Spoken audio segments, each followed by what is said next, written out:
हम इस समय पर निरुक्त की चर्चा करेंगे। निरुक्त का भी वेदांगों में अपना एक स्थान है। 6 प्रकार के वेदांग बताए गए हैं। उन 6 प्रकार के वेदांगों में नाम और 6 प्रकार के वेदांग शिक्षा, व्याकरण, निरुक्त, छंद और ज्योतिष, ये 6 वेदांग बताए। उनमें निरुक्त को वेद पुरुष का श्रोत्र कहा है। निरुक्तम श्रोत्रम उच्यते। निरुक्त को श्रोत्र के रूप में वर्णित किया है। निरुक्त शास्त्र की सबसे ज़्यादा आवश्यकता वेद का अर्थ करने में होती है। इसमें वेद का अर्थ करना ये यास का लिखा हुआ है। और निरुक्त निघंटु की व्याख्या है। निघंटु एक व्यास के द्वारा लिखी गई पुस्तक है और निघंटु में 5 अध्याय हैं। उन 5 अध्यायों में वेद के जो कठिन कठिन शब्द हैं उनको चयनित करके रखा गया है। इनके माध्यम से हम ये पता लगा सकते हैं कि इन पदों का ये अर्थ। जब आप निघंटु देखेंगे तो जैसे गो के वाचक कुछ नामों को एक जगह इकट्ठा कर दिया गया, सुख के वाचक नामों को इकट्ठा कर दिया गया। इस प्रकार अन्य अन्य अर्थ वाले पदों को वहाँ पर एक जगह एकत्रित कर दिया गया। जैसे गौ शब्द जहाँ गाय का वाचक हम लोक में देखते हैं, वहीं गौ शब्द वेद में पृथ्वी का वाचक, वाणी का वाचक, रश्मि का वाचक और धनुष की प्रत्यंचा होती है उसका वाचक। इस प्रकार अनेक अर्थों का वाचक। जब व्यक्ति वेद का अर्थ करता है तो उसे बड़ी समस्या आ जाती है कि भाई अब यहाँ पर इस पद का हम अर्थ क्या करें। तो ऐसे समय पर हमको निरुक्त रास्ता दिखाता है। निरुक्त ने वेद के मंत्रों का अर्थ करके भी दिखाया है कि किस प्रकार से वेद के मंत्रों का अर्थ किया जाता है। वेद के मंत्रों में सबसे ज़्यादा जब हम अर्थ करते हैं तो धातु और प्रत्यय लगा कर के जो शब्द बनता है उसका अर्थ हम धातु प्रत्यय के अनुसार ही निकालते हैं। अतः यौगिक जो शब्द हैं वैसे प्रयोग होते हैं। और निरुक्त में ये जगह जगह पर ये बात बताई गई। वेद के मंत्रों का अर्थ प्राय करके 3 प्रकार का आदिदैविक, आदिभौतिक और आध्यात्मिक 3 रूप से किया जाता है। और वेद के मंत्रों में जो शब्द आए हैं, जैसे कहीं पर कोई शब्द इस प्रकार का है, लोक में तो वो किसी और अर्थ में प्रयोग होता है, लेकिन मंत्र में वो किसी अन्य अर्थ में भी प्रयोग हो सकता है। तो इस प्रकार हम निरुक्त हमें ये रास्ता दिखाता है कि आप किस प्रकार से वेद के मंत्रों का अर्थ कर सकते हैं। निघंटु के आधार पर ही यहाँ पर ये यास्क ने इसकी व्याख्या की। तो स्वयं ही वो बताते हैं, ये पहला अध्याय है, प्रथम पाद है पहले अध्याय का। समाम्नाय समाम्ना, समाम्नाय समाम्ना। समाम्नाय कहते हैं समूह को। समाम्नाय समूह, किसका समूह? तो जो निघंटु में वेद के कठिन शब्द हैं उनका समूह। किसका समूह? वेद में जो कठिन शब्द हैं उनका जो 5 अध्यायों में जो समूह इकट्ठा किया है उसके लिए यहाँ से कह रहे हैं कि समाम्नाय, वो जो कोश है निघंटु नाम का, वो समाम्ना था, वो मैंने क्या कर दिया है? कह दिया है, उसका कथन कर दिया है, उसका वर्णन कर दिया है। जो कहा समाम्नाय समाम्ना। समाम्नाय निघंटु के रूप में जो वेद के कठिन पद थे उनका संग्रह मैंने कर दिया है समाम्ना का। ठीक है, सब व्याख्या तक। अब क्या करना चाहिए? वो जो समाम्ना इकट्ठा किया है, जो कोश इकट्ठा किया है, अब हमें उसकी क्या करनी चाहिए? व्याख्या करनी चाहिए। हमने वो इकट्ठा तो कर दिया है, एकत्रित कर दिया है, अब उसको व्याख्यान रूप में विस्तार से समझना चाहिए। तम इमं समाम्नायम निघंटावैत्याचक्षते। हम उस समाम्नाय को, उस समूह को, किस समूह को? हाँ, जो कठिन शब्दों का जो समूह है उस समूह को हम क्या कहते हैं? निघंटु के नाम से जानते हैं। बोलते हैं निघंटवा का स्मार्ट। हम उसको निघंटु क्यों बोलते हैं? निघंटु नाम किस लिए पड़ा? क्यों निघंटु बोलते हैं? निगमा इमे भवन्ति, क्योंकि वो गम धातु है यहाँ पर, और गम धातु के गतिश प्रयोग का ज्ञानम गमनम प्राप्ति। तो यहाँ पर ज्ञान अर्थ लेंगे, क्योंकि निगमा इमे भवंती, क्योंकि वे शब्द जो निघंटु के अंतर्गत कहे गए हैं वो क्या करते हैं, वो ज्ञान कराते हैं। क्या कराते हैं? ज्ञान कराते हैं। किसका ज्ञान कराते हैं? जो वेद मंत्रों के सही सही अर्थ का ज्ञान कराते हैं। निघंटवा का समान, हम उसको निघंटु क्यों कहते हैं, इस हेतु में याद के यहाँ पर उत्तर देते हैं निगमा इमे भवंती, क्योंकि वे निगम कहलाते हैं। और निगम क्या होता है? नि माने निश्चय से ही, गम माने जान कराने वाले, क्योंकि वो निश्चय पूर्वक हमें क्या करते हैं, जान कराते हैं। शब्द कौन से शब्द? जो निघंटु में पढ़े गए। छंदोव्य समाहृत्य समाहृत्य समाम्नात, बोले कहाँ से इकट्ठे किए? ऐसा तो नहीं कि आपने कोई अपनी मनमर्जी से इकट्ठे कर दिए, तो नहीं। छंदोव्य, छंदोव्य मतलब वेदों से। किससे? वेदों से। समाहृत्य समाहृत्य इकट्ठे कर करके समाम्नाता, उनका व्याख्यान किया गया है। तो ते वे निघंटु के शब्द, कौन से शब्द? वे जो निघंटु के शब्द है, ते निगंतव एवं संता, निश्चय से ही ज्ञान कराने वाले होते हुए। निघंटु निश्चय से क्या कराते होते हुए? ज्ञान कराते होते हुए। निघंटव उच्यन्ते इति औपमन्यव, ऐसा आचार्य औपमन्यव का मत है। आचार्य औपमन्यव का मत है कि ते निघंटव एवं संता, वो निघंटु के शब्द ज्ञान कराने वाले होते हुए, ज्ञान कराने के कारण उनको हम क्या कहते हैं? निघंटु कहते हैं।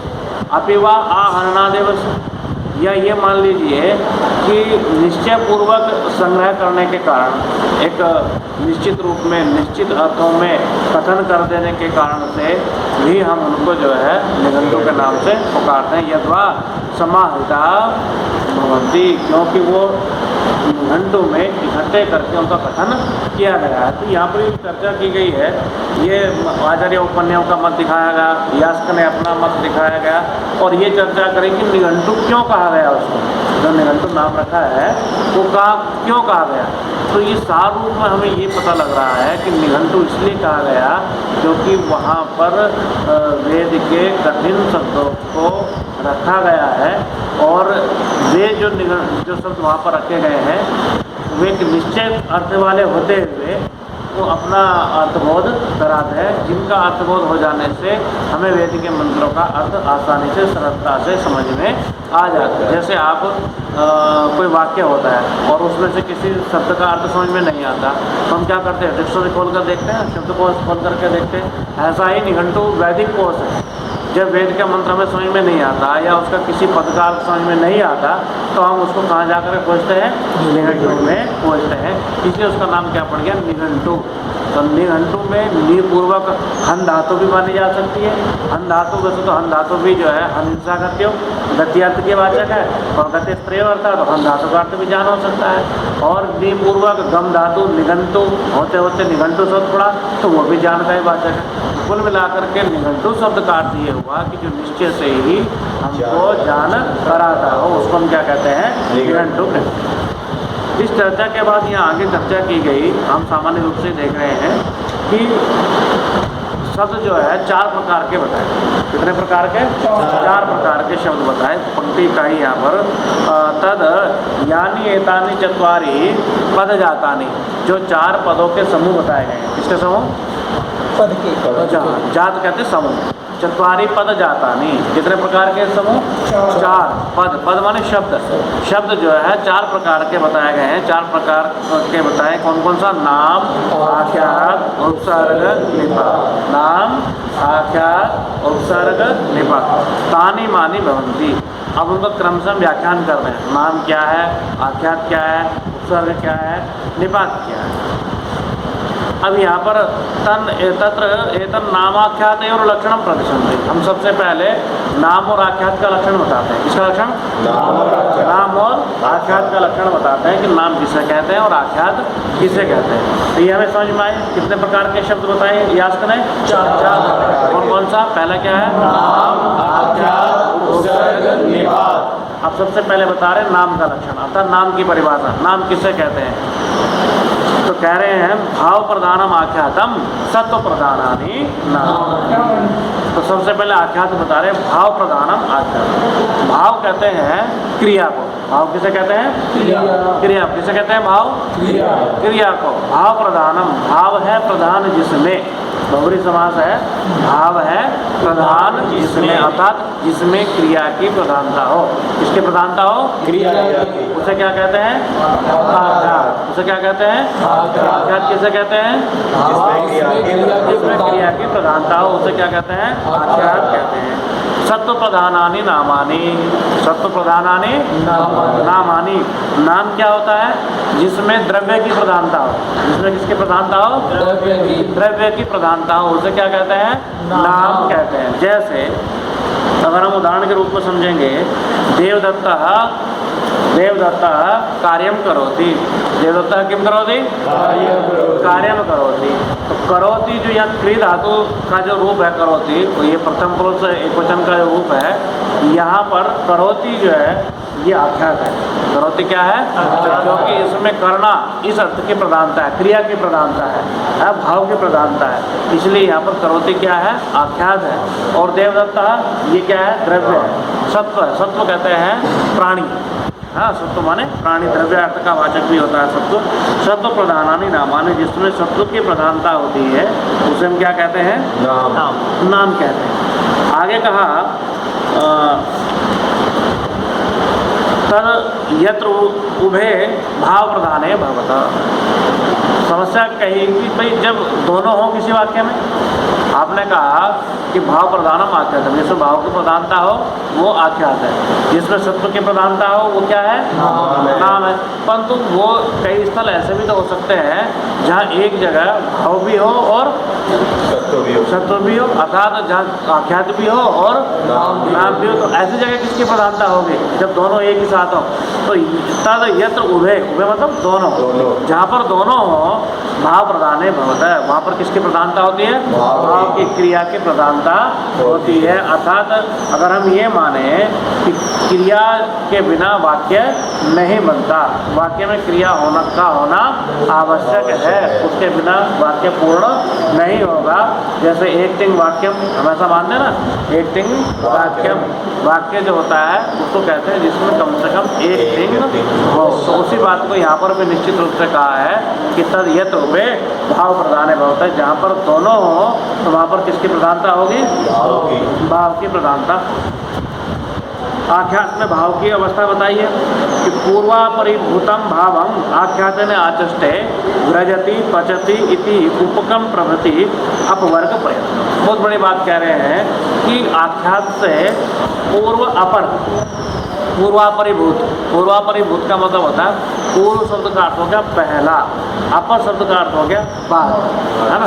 और पूर्वापरिभूत क्या हो गया कि पूर्व से लेकर के और अंतिम तक। कहाँ तक? पूर्व से लेकर के अंतिम तक। पूर्वापरिभूत, पूर्वापरिभूत का मतलब प्रारंभ, जब से आपने क्रिया का क्या किया? प्रारंभ किया। और अपर, जब तक वो क्या नहीं होती है? समाप्त नहीं होती है, तब तक की जितनी भी वो प्रक्रिया है वो भावम, है ना, आख्यातेन आचष्टे। वो सारी की सारी क्रिया किसके माध्यम से कही जाती है? आख्यात के माध्यम से कही जाती है। जैसे एक उदाहरण दिया इन्होंने, व्रजति। आदमी प्रातःकाल चलता है, प्रातःकाल चला और दिल्ली जाना है, तो चलते जा रहा है और जब तक नहीं पहुंचेगा, जब तक भी उससे कोई पूछता है किम करोति व्रजामि, देहलीम व्रजामि। और उससे भी बढ़िया उदाहरण, जैसे आप पढ़ते हो ना, आज भी आप क्या बोलते हो? पठामी। कल भी बोलोगे पठामी। आप मध्यमा में आ गए, उत्तर मध्यमा में आ गए, शास्त्री में आ गए, आचार्य में आ गए, लेकिन फिर भी कौन सी क्रिया प्रयोग कर रहे हो? पठामी। और आपको 8-10 साल हो गए यही कहते हुए क्या? पठामी, है ना। और जब आप पढ़ लिख करके शास्त्री कर लो, आचार्य कर लेते हैं, और फिर मान लो आपने PhD कर ली और अपनी पढ़ाई समाप्त कर दी, जब आप बोलते हो अपठम, तब होया पठम, मैं क्या कर लिया? पढ़ लिया। तो जब से आपने पढ़ने की क्रिया प्रारंभ करी, वो जो पूर्व भाव था, कौन सा भाव? पूर्व भाव। जब से आपने प्रवेश लिया पढ़ने के लिए, और अपर भाव कब तक? जब तक आप उस क्रिया को समाप्त करते रहे, चलते, तब तक वो क्रिया निरंतर रूप से क्या होती रही? चलती रही। तो ये जो पूर्वापरिभूत है, जब से क्रिया आप प्रारंभ करते हैं और जब तक उस क्रिया को क्या किया जाता है? समाप्त किया जाता है, तब तक का जितना भी बीच में भाव है वो सारा उस क्रिया के अंतर्गत क्या हो जाता है? समाहित हो जाता है। ऐसे ही पचती, पचती मतलब पकाना। जब आप मान लीजिए कोई खाना पकाता है, तो पहले खाना पकाने से जो है सामान एकत्रित करेगा, पात्र चाहिए, अगर चावल बनाना है तो चावल चाहिए, फिर उसके बाद पानी चाहिए, ईंधन चाहिए, फिर उसको जलाएगा, उसमें पूरा फूंक मारेगा आग जलाने के लिए, फिर उसको चूल्हे पर रखा जाएगा, फिर वो पकेगा, समय लगेगा। पकने के बाद जब वो चावल बनके तैयार होगा, ये इतनी सारी जो क्रियाएं हैं वो सब किस में आ गई? पचामी। पका रहा हूँ और किम करोती? पचामी, है ना? ओदरम पचामी, ओदरम पचामी, कई घंटे तक यही बोलता रहा, ओदरम पचामी, है ना? तो कोई ये कह सकता है विचित्र आदमी है, अभी तो थोड़ी देर पहले भी बोल रहा था ओदरम पचामी, है ना? और अभी भी बोल रहा है ओदरम पचामी। कब तक बोलेगा? जब तक क्रिया प्रारंभ हुई है तब से लेकर के, और जब तक उस क्रिया की समाप्ति नहीं होगी तब तक वो पचामी क्रिया चलती रहेगी। तो इसलिए कहा है पूर्वापरिभूतम भावम आख्यातेन आचष्टे। वो पूर्व और अपरभूत जो भाव है वो किसके द्वारा कहा जाता है? आख्यात के द्वारा कहा जाता है। जैसे व्रजति प्रजति इति उपक्रम प्रवृत्ति अपवर्ग पर्यंतम। यहाँ पे वही बात की, उपक्रम, उपक्रम कहते हैं प्रारंभ। तो प्रारंभ से लेकर के जब भूमिका बनाई गई, उपक्रम जब से वो भूमिका बनी किसकी? चाहे वो जाने की क्रिया की हो, चाहे पकाने की क्रिया की हो, चाहे वो पढ़ाने की क्रिया की हो या पढ़ने की क्रिया की हो, तो जब से वो क्रिया प्रारंभ की गई तब से लेकर के अपवर्ग पर्यंतम, जब तक वो क्रिया के फल की प्राप्ति नहीं हो जाती है तब तक वो क्रिया निरंतर चलती रहती है। तो इस सारी क्रिया को, जिसके अंतर्गत में आग जलाना, फूंक मारना, पानी लाना, ईंधन इकट्ठा करना, ये सारी क्रिया का समावेश किस में हो जाता है? पचती क्रिया में हो जाता है। आगे कहा मूर्तम सत्वभूतम सत्व नाम वृज्ञा भक्ति। तो यास की यहाँ पर ये कहते हैं कि मूर्तम सत्वभूतम सत्व नाम आचष्टे वृज्ञा भक्ति। मूर्तम सत्वभूतम एक रूप बनी हुई, द्रव्य रूप हुई क्रिया को लोक में, है ना, द्रव्य लोक द्रव्य से नामों से कहता है, जैसे वृज्ञा पक्ति। अब आपने देखा होगा जब हम व्याकरण पढ़ते हैं तो व्याकरण पढ़ने में कुछ प्रत्यय ऐसे हैं जो भाव में होते हैं। किसमें होते हैं?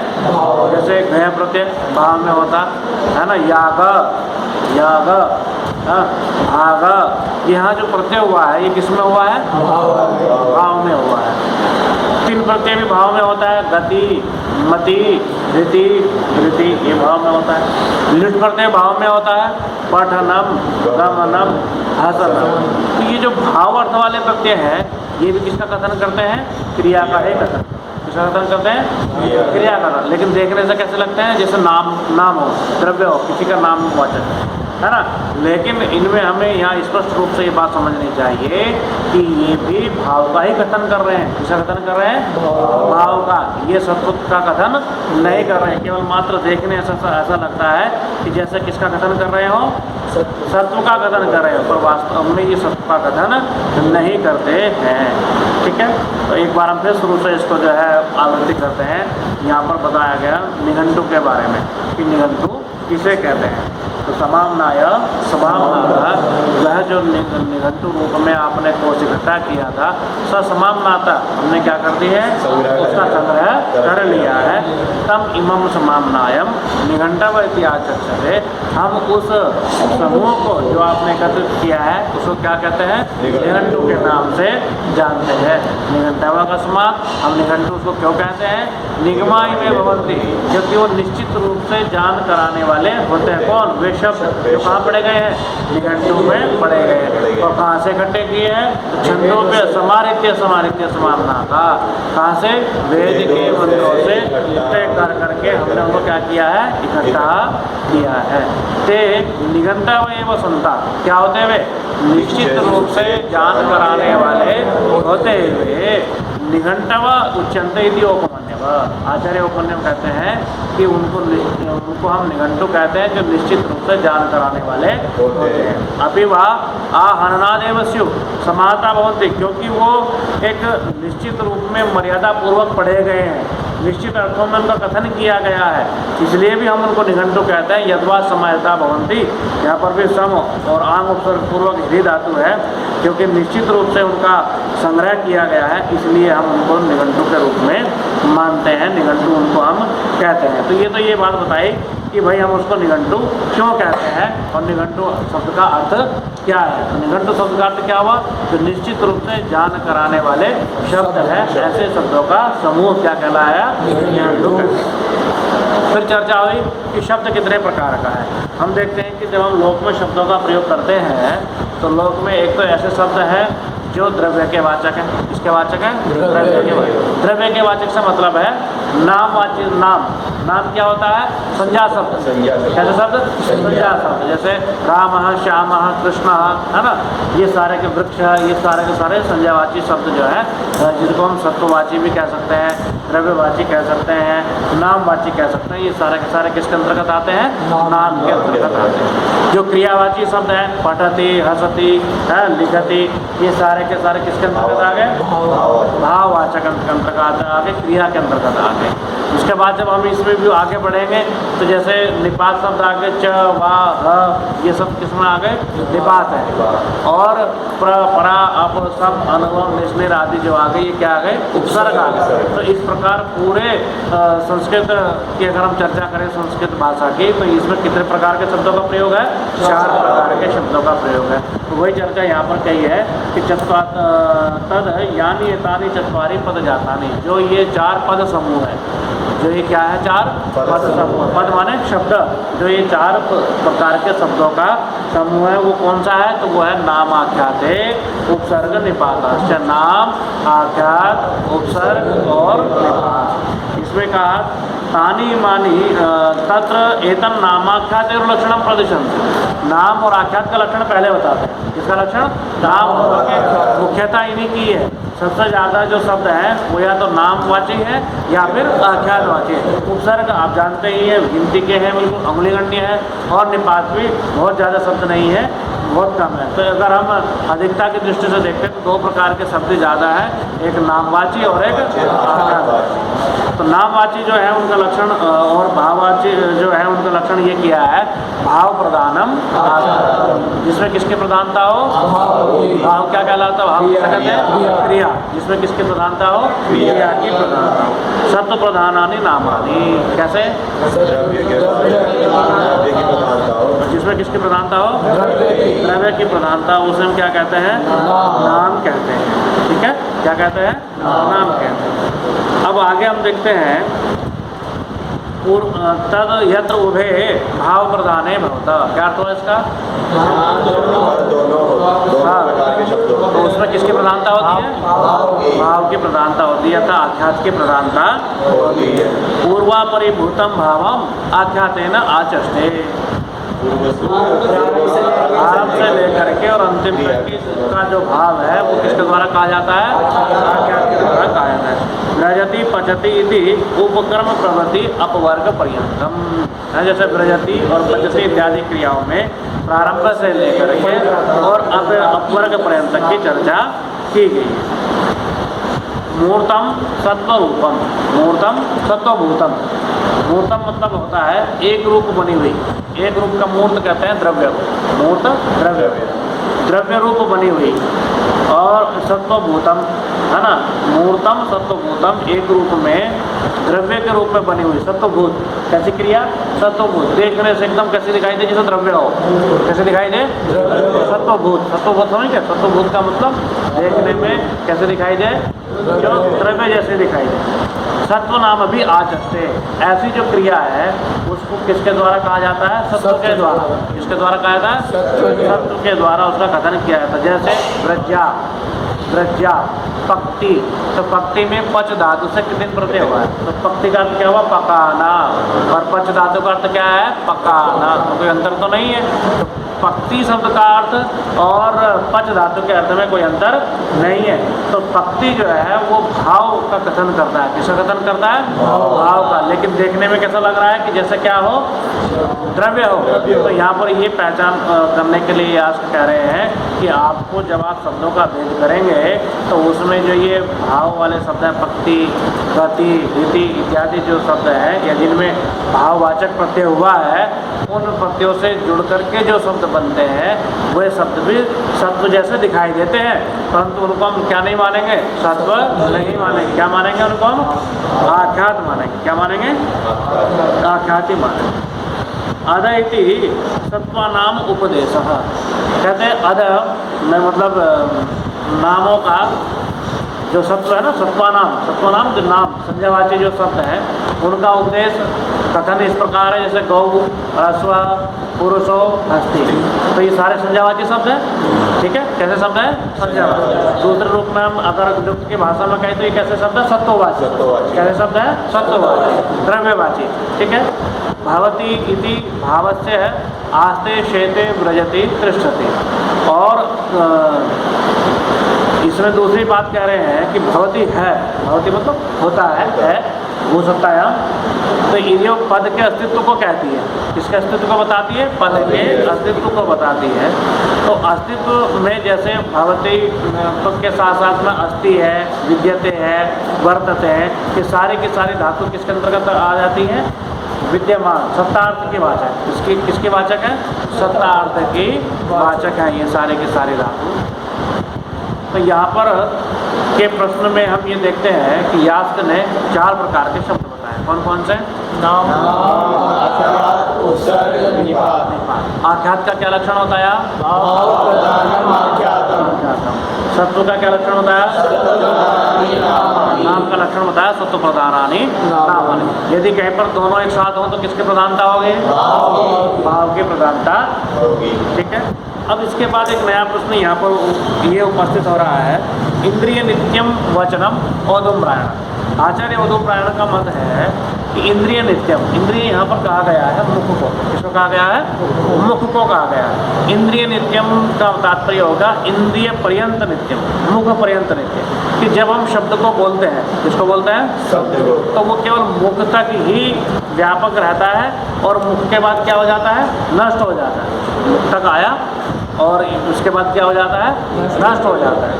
और तो इंद्रिय नित्यम ये कथन जो है आचार्य औदुम्रायण का, जब आप परीक्षा में बैठेंगे, परीक्षा देंगे तो वहाँ पर आपसे ऐसे पूछा जाएगा इंद्रिय नित्यम वचनम, ये किसका इस सिद्धांत के प्रतिपादक कौन है? जब आपको स्पष्ट पंक्ति याद होगी इंद्रिय नित्यम वचनम औदुम्रायण, तो आपको स्पष्ट समझ में आ जाएगा कि इंद्रिय पर्यंत अर्थात मुख पर्यंत ही शब्द नित्य होता है। ऐसा मानना किसका है? आचार्य औदुम्रायण का है। बोला, कान तक ध्वनि गई, बस इसके बाद समाप्त। ये मत किसने माना? ये मत आचार्य औदुम्रायण ने माना है। तो अगर हम ऐसा मान लें कि शब्द जो है केवल इंद्रिय पर्यंत नित्य है, अर्थात मुख से निकल करके ये श्रोत्र पर्यंत हम जा रहा है, केवल यही तक ही नित्य अगर हम मान लेते हैं, तो तत्र चतुष्टोम न उपपद्यते, तत्र चतुष्टोम न उपपद्यते। अभी जो हमने 4 प्रकार के शब्द बताए हैं, कितने प्रकार के शब्द? 4 प्रकार के। वो शब्द हम 4 प्रकार के फिर सिद्ध नहीं कर सकते। कौन सी परिस्थिति में? जब ये मान इंद्रिय तक ही नित्य है ऐसा मान लें तो 4 प्रकार के शब्द जो है सिद्ध नहीं हो सकते। क्यों? तो बताते हैं कि उनमें सबसे बड़ी समस्या ये आएगी, अयुगपद उत्पन्ना नाम व शब्दा नाम इतरेतरोपदेश। युगपद उत्पन्न का मतलब हो गया एक साथ उत्पन्न होने वाले। कैसे उत्पन्न होने वाले? एक साथ। और अयुगपद उत्पन्न का मतलब हो गया जो एक समय में उत्पन्न नहीं हुए हैं। ऐसे जो शब्द हैं उनमें इतरोपदेशा का मतलब हो गया कि एक दूसरे के प्रति जो उपदेश है। जैसे कि हम जब एक साथ कोई वाक्य बोलते हैं तो उसमें किस चीज़ की प्रधानता है और किस चीज़ की प्रधानता नहीं है, अर्थात उसमें गौण का मतलब क्या होता है, अमुख्य, जो मुख्य नहीं होता, अर्थात उस वाक्य में कौन सी चीज़ गौण है और कौन सी चीज़ मुख्य है, इस चीज़ का निर्णय हम नहीं कर पाएंगे। कब? जब हम ये मान लेंगे कि शब्द जो है कहाँ तक नित्य है, इंद्रिय पर्यंत ही नित्य है, तब हम क्या, उसमें क्या समस्या आएगी? सबसे पहली समस्या उसमें हम 4 प्रकार का जो विभाजन बताया शब्दों का, कितने प्रकार के शब्द बताए? 4। और कौन से? नाम, आख्यात, उपसर्ग और निपात। ये 4 प्रकार का विभाजन हम उसमें नहीं ढूंढ सकते, या किस शब्द की यहाँ प्रधानता है, या नाम की प्रधानता है, या आख्यात की प्रधानता है, इसका निर्णय हम नहीं कर पाएंगे। कब? जब हम शब्द को क्या मानेंगे? इंद्रिय पर्यंत नित्य मानेंगे। फिर दूसरी बात कह रहे हैं, दूसरा है तो शास्त्रकृत तो योगश्च, शास्त्रकृत संबंध भी नहीं बन पाएगा। शास्त्र के मतलब जो शास्त्र के द्वारा बताया गया है, शास्त्र के द्वारा समझाया गया है, वो हेतु भी यहाँ पर नहीं बन पाएगा। जैसे नाम, आख्यात, उपसर्ग और निपात शब्द आपने बोला और वो आपके कर्णेंद्र जाते जाते क्या हो गया? समाप्त हो गया, नष्ट हो गया। दूसरा बोला, फिर वो वहाँ तक जाते जाते फिर नष्ट हो गया। तो आप यही नहीं पता लगा पाएंगे कि यहाँ पर इस वाक्य में नाम की प्रधानता है या आख्यात की प्रधानता है, या यहाँ पर जो है उपसर्ग है, या तो ये जो शास्त्रकृत योग है, ये शास्त्रकृत योग भी यहाँ पर जो है स्पष्ट नहीं हो पाएगा। यदि आप ये मानते हैं कि 4 प्रकार के शब्द हैं और उन 4 प्रकार के शब्दों में कहीं पर किसी की गौणता होगी, किसी की प्रमुखता होगी, ये सब बात भी तभी सिद्ध हो पाएगी जब क्या होगा? हाँ, जब शब्द नित्य माना जाएगा। वैसे व्याकरण जो है वो शब्द को क्या मानते हैं? नित्य ही मानते हैं। क्या मानते हैं? नित्य ही मानते हैं। व्याप्ति मतपातु शब्द से, अगला हेतु दे दिया, व्याप्ति मतपातु शब्द से, शब्द के क्या हो जाने से? व्यापक हो जाने से, शब्द को नित्य मान लेने से फिर ये दोष स्थित नहीं रहेगा। अक्षर शब्द है, अक्षर जैसे हमने बताया था आपको, अक्षर शब्द का मतलब होता है हाँ, अगर हम इसमें धातु प्रत्यय के हिसाब से अर्थ करें तो अशुंग व्याप्तो धातु से शरण प्रत्यय होगा, है ना, अशे शरण, ये वहाँ को उसका सूत्र है, अशुंग धातु से शरण प्रत्यय होकर के अक्षर शब्द बना है। तो अक्षर शब्द का वास्तविक अर्थ क्या हो गया? जो व्यापक, जो हर जगह व्यापक रहता है। और व्यापक कौन होगा? जो कभी नष्ट नहीं होता है। जो नष्ट होगा वो व्यापक हो ही नहीं सकता। तो अक्षर, क्षर माने नष्ट होना, और अक्षर जो कभी क्या नहीं होता है? नष्ट नहीं होता है। तो शब्द किसे माना जाता है? अक्षर धातु और प्रत्यय के योग से ही हमको ये स्पष्ट हो रहा है कि शब्द कभी भी क्या नहीं होता है? नष्ट नहीं होता है। शब्द नष्ट नहीं होता है। अक्षरम नक्षरम विद्या, अक्षर को क्या मानना चाहिए? नक्षर मानना चाहिए, जो कभी भी नष्ट नहीं होता। और धातु और प्रत्यय के योग से जब बना है उससे भी ये बात स्पष्ट हो रही है कि अक्षर उसे कहते हैं जो कभी नष्ट नहीं होता है ना। जब आप वाक्य में पढ़ेंगे तो वहाँ लिखा होगा अनादि निधनम, वो है ना, अनादि निधनम ब्रह्म शब्द तत्वम यदक्षरम। तो कभी कभी वहाँ प्रश्न उठता है कि भाई अनादि निधनम, आदि है ना, जिसका प्रारंभ हो आदि, और निधन नष्ट होना, मृत्यु को कहते हैं ना निधन। आदि और निधन, और न आदि और निधन में जो है नैतिक को समास करेंगे तो क्या बन जाएगा? अनादि निधन।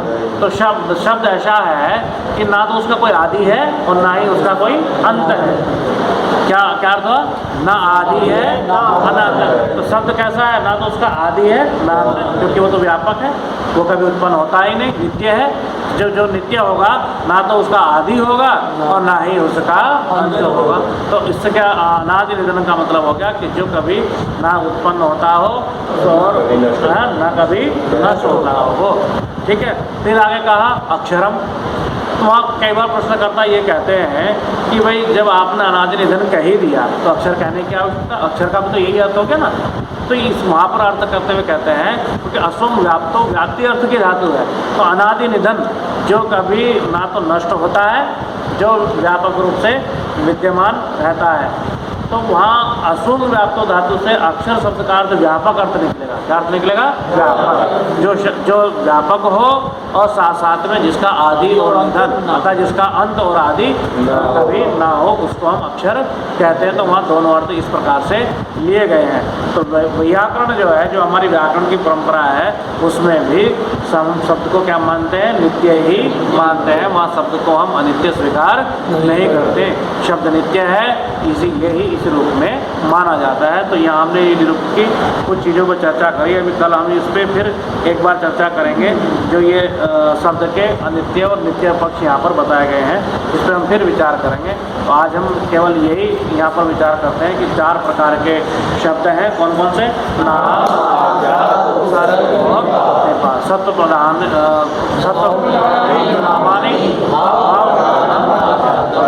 ठीक है। इसको हम मुख्य रूप से पढ़ें। अभी आप इसको ध्यान से पढ़ना, और कोई चीज़ समझ में नहीं आए तो फिर इसको हम कल चर्चा करें।